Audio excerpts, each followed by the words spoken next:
falar de um tema aqui rapidamente, que eu chamei de processo seletivo divino. Alguns, às vezes, quando olharam esse tema, pensaram que, quem sabe, eu ia falar sobre salvação, sobre, por exemplo, eleição, essas coisas mais. Mas não, muito parecido com a ministração do Leonardo aqui, eu queria falar nessa manhã sobre um processo de seleção divino, que é um processo que Deus escolhe pessoas para participar da missão que Ele está realizando no mundo, que é essa missão que o Leonardo nos lembrou de sermos um reflexo do seu amor e comunicar o amor de Jesus. Quem são essas pessoas que Jesus escolhe para terem o privilégio de participar dessa missão que Ele está realizando no mundo já há centenas de anos? Quem são essas pessoas? É sobre elas que eu queria falar, como Deus escolhe essas pessoas, o que essas pessoas precisam ter para atender às expectativas, vamos chamar assim, dessa vaga, de fazer parte desse povo que está comunicando o reino de Deus no mundo. Quem são e o que precisa ter? Nessa manhã você vai avaliar a sua vida e vai olhar para você mesmo e vai poder dizer: eu me encaixo nesse perfil dessas pessoas que Deus está comissionando, eu posso fazer parte dessas pessoas ou não? Para isso, eu queria ler um texto com vocês, que está em Daniel. Nós vamos lá para o Antigo Testamento.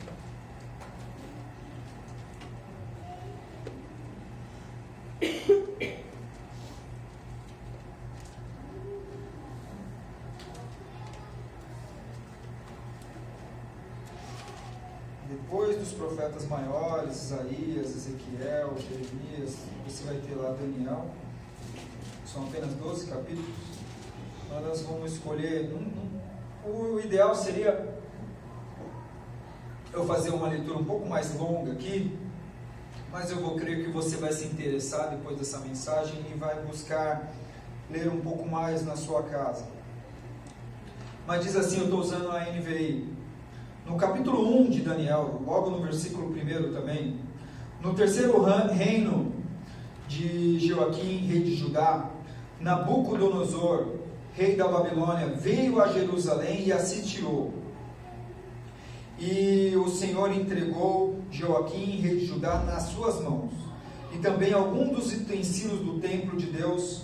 Ele levou os utensílios para o templo do seu Deus na terra de Sinear e os colocou na casa do tesouro do seu Deus.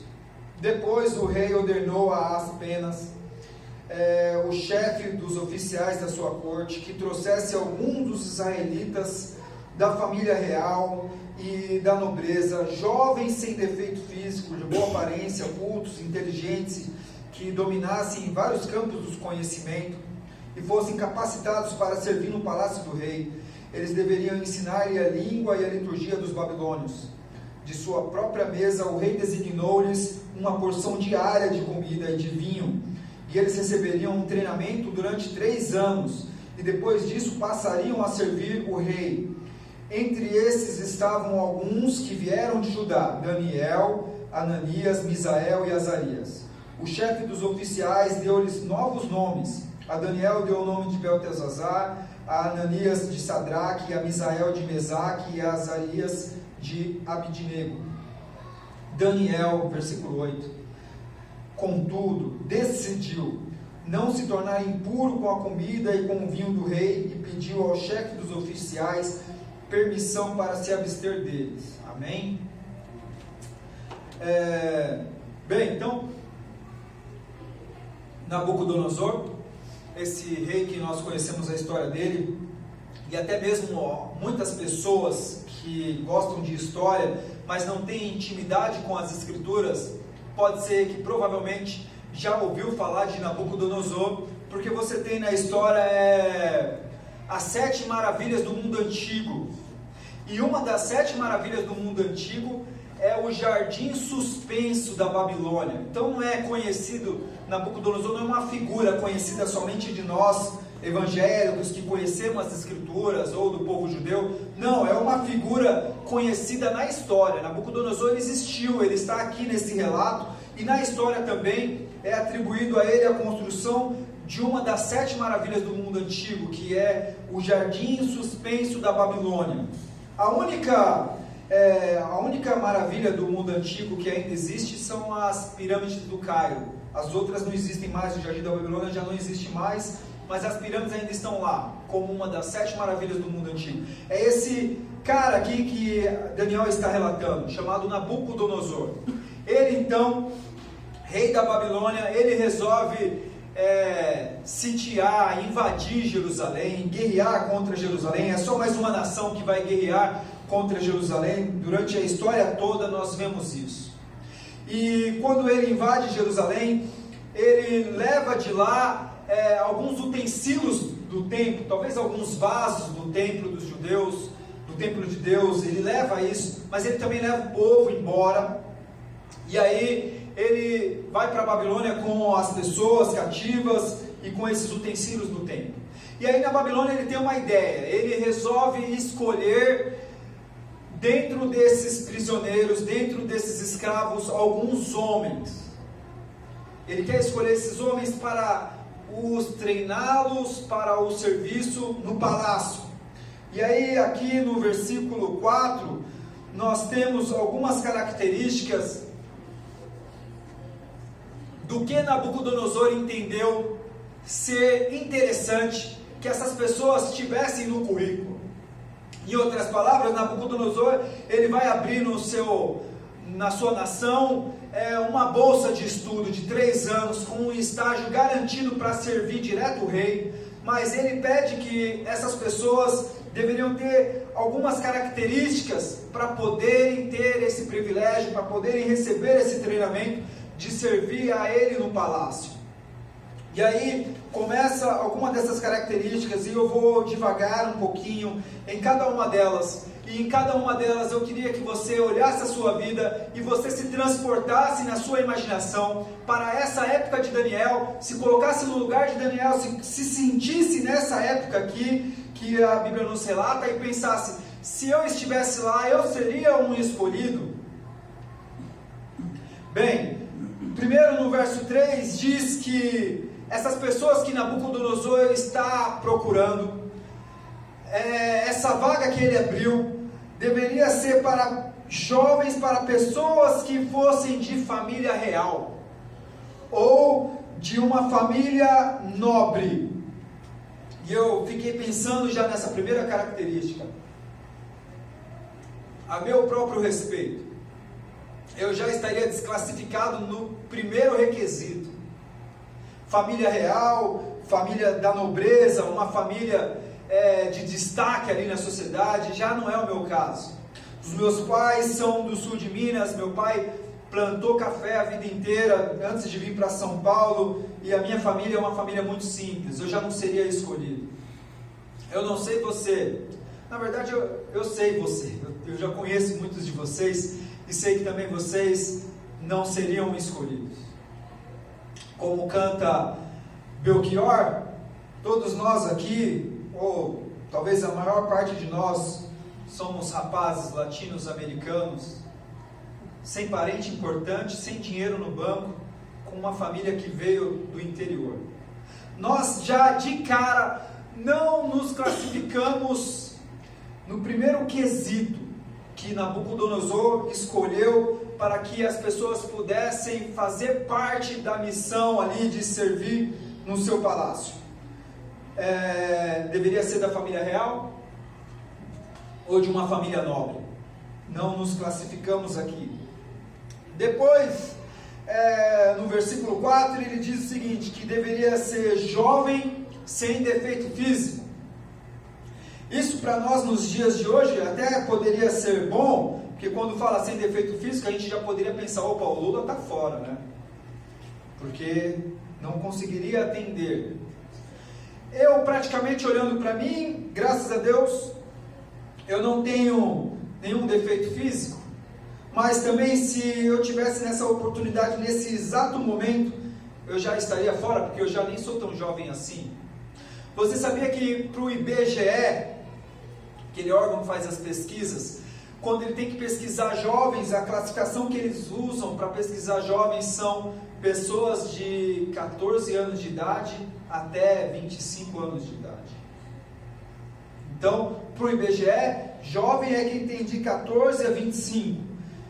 Eu aqui, talvez alguns de vocês aqui, né, talvez não todos, ou todos, já estaria fora também, porque, graças a Deus, talvez não tenha nenhum defeito físico, mas já não é tão jovem assim. Depois ele fala que deveria ser culto ou inteligente. Poxa, o Enio uma vez falou aqui que ele repetiu quantas vezes lá, Enio, você falou? 3 vezes aqui e 3 a sexta. 3 vezes a quinta, 3 vezes a sexta. Eu repeti uma vez a segunda e uma vez a sexta. Eu também acho que eu não iria me classificar como inteligente. Algumas pessoas às vezes até pensam que eu sou inteligente, mas na verdade é muito fácil você num púlpito impressionar alguém e se passar por inteligente. Você pode anotar um monte de nome aqui de pessoas que você nunca leu nada, mas você cita e parece até que você é inteligente e tudo não passa da vaidade do pregador. Eu não entro nesse quesito também aqui de inteligente, eu acho que eu sou um esforçado. Bem, a verdade é que eu queria dizer para você o seguinte, que os requisitos que Nabucodonosor colocou na vaga para ser preenchida são quesitos um tanto exagerados demais, e muitos de nós aqui, ou talvez todos nós, não conseguimos atender aos quesitos dessa vaga, porque são coisas que nós não temos na nossa identidade, nós não temos na nossa vida. E aí eu não iria fazer parte, eu não iria estar com o Daniel e os seus amigos ali para disputar essa vaga no Palácio Real, eu estava fora. Mas aí eu fiquei pensando, Samuel, como que Jesus escolheu os seus? Nabucodonosor, ele criou um descritivo de cargo para a vaga. O Luciano já está se sentindo no trabalho, né, de recursos humanos. Nabucodonosor criou um descritivo de cargo para atender aquela vaga. Nós não nos encaixamos. E qual é o descritivo que Jesus Cristo criou para trabalhar com Ele, para servir na sua missão? Não há descritivos. Não há requisitos praticamente. Ele passou comissionando, dizendo, siga-me. E nesse siga-me, uns eram iletrados, outros eram até ladrões. Ele passou convidando. César Cavalcante, que é um pastor conhecido, ele diz o seguinte: se Deus me usa, significa que Ele está usando qualquer um. Jesus Cristo, Ele não estipulou que devia ser inteligente, superdotado. É claro que nós temos pessoas que Ele chamou para uma missão específica, como o caso de Paulo, que era uma pessoa com um alto grau de conhecimento, mas Ele chamou outras pessoas muito simples. Ele chamou pecadores, Ele não chamou santos. Ele chamou pessoas que sequer andavam com os fariseus, sequer andavam com os mestres da lei, pessoas que estavam ali no seu dia a dia, na pescaria, pessoas simples. Foram essas pessoas que Jesus Cristo chamou. E isso deve nos encher de esperança, porque se de um lado o rei da Babilônia coloca um monte de critério para você servir a ele no palácio, o Deus desse século coloca um monte de coisas que você tem que ter no seu currículo para fazer parte, Jesus Cristo apenas busca pessoas com vontade de servi-lo, pessoas que decidam servi-lo.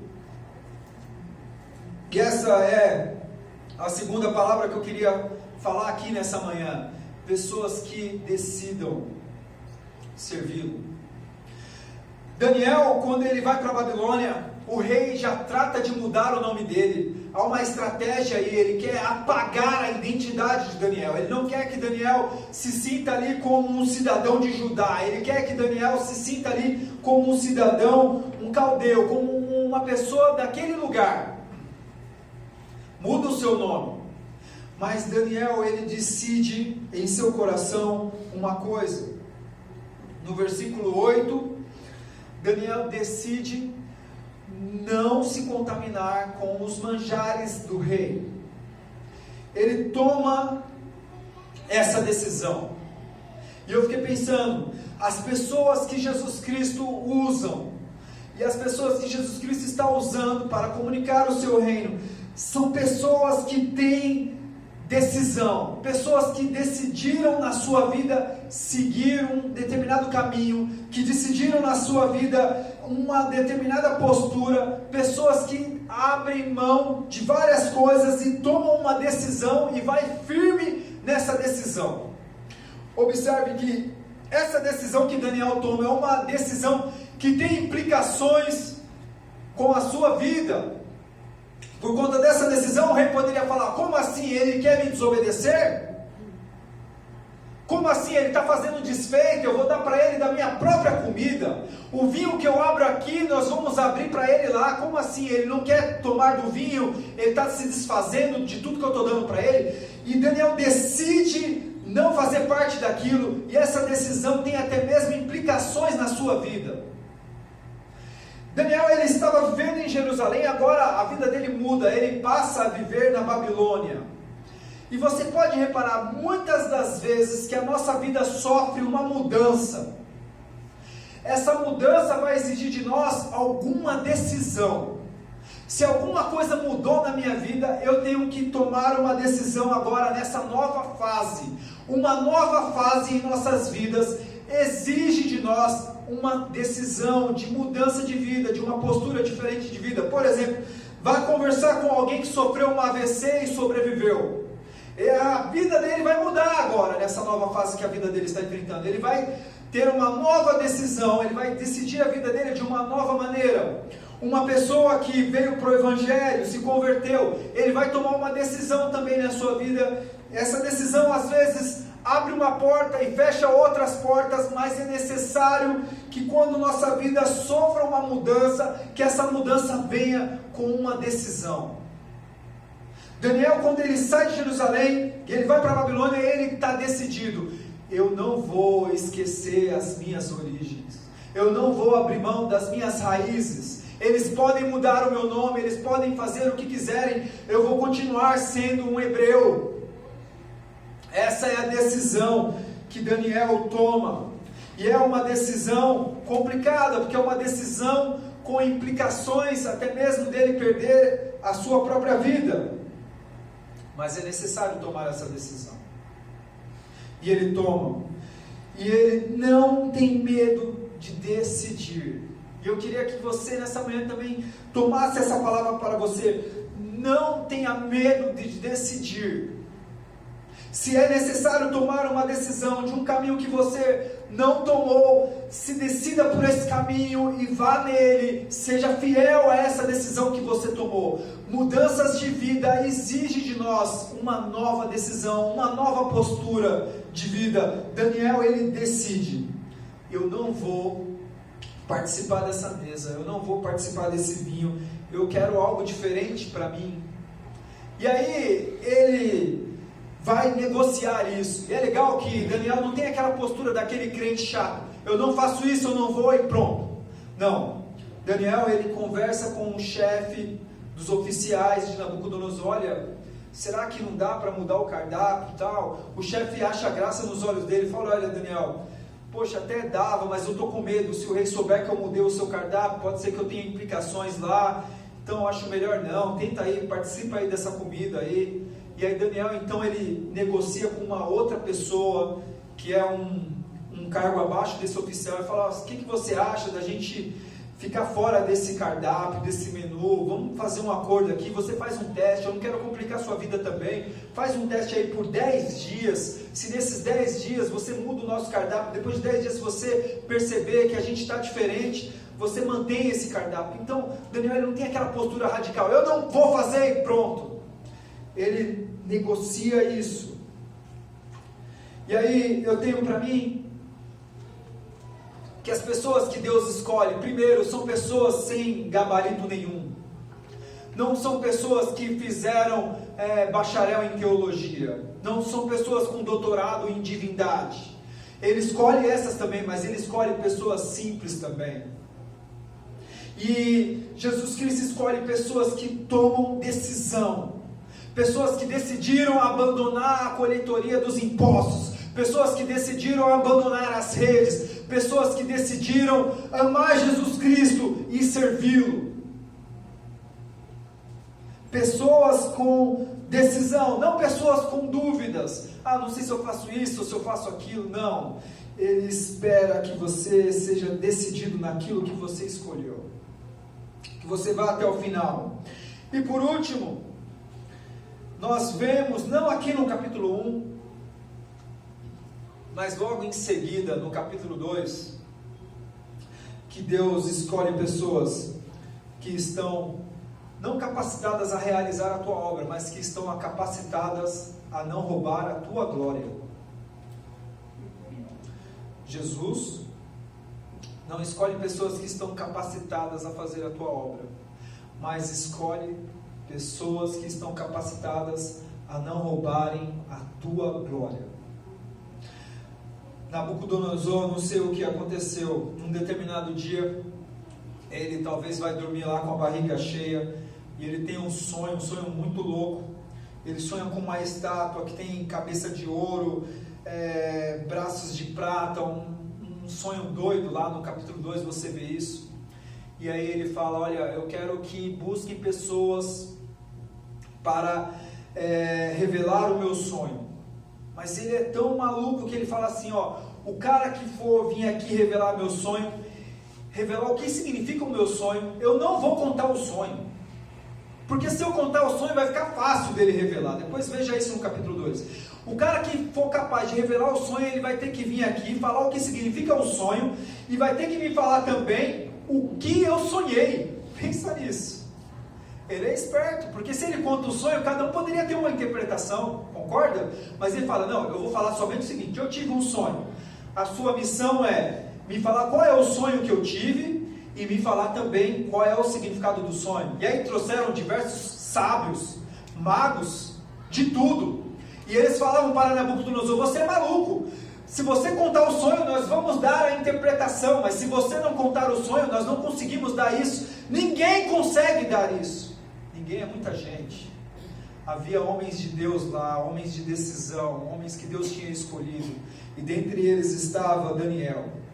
E o rei falou o seguinte, olha, se ninguém é capaz de saber o meu sonho, vocês comeram no meu palácio, vocês comeram a comida do meu palácio, vocês beberam do meu vinho durante 3 anos, vocês receberam instruções, vocês fizeram parte da escola aqui, depois de todo esse investimento que eu fiz, ninguém é capaz de saber o meu sonho, então vai morrer todo mundo.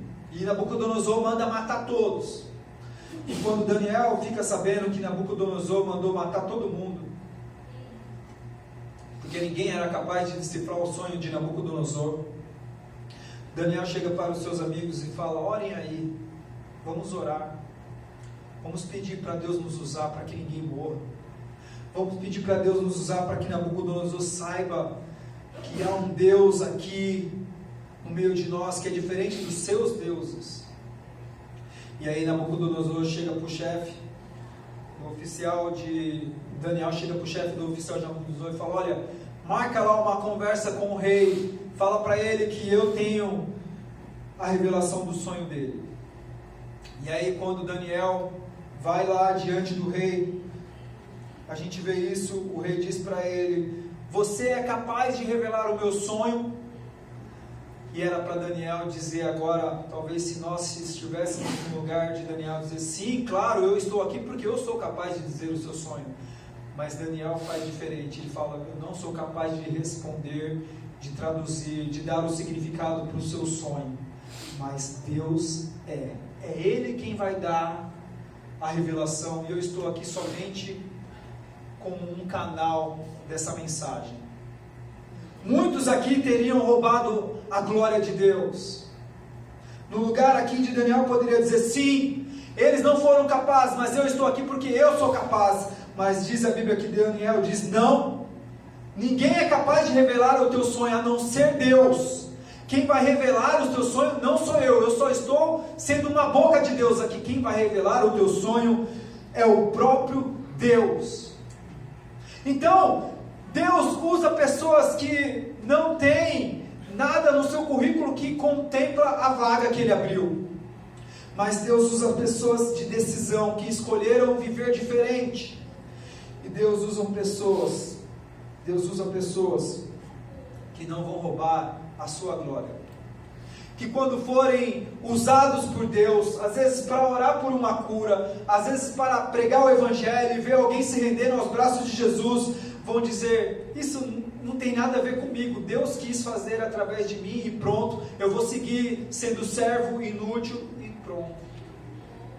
Não há virtudes em mim, foi Deus que quis fazer isso através de mim. Ele está fazendo a sua missão e Ele me colocou lá como um participante, eu sou um coadjuvante lá, e Ele fez através de mim, mas não há glórias. Então, irmãos, se aquela pessoa que trabalha com você acabar indo para a igreja, não há glórias em você por isso.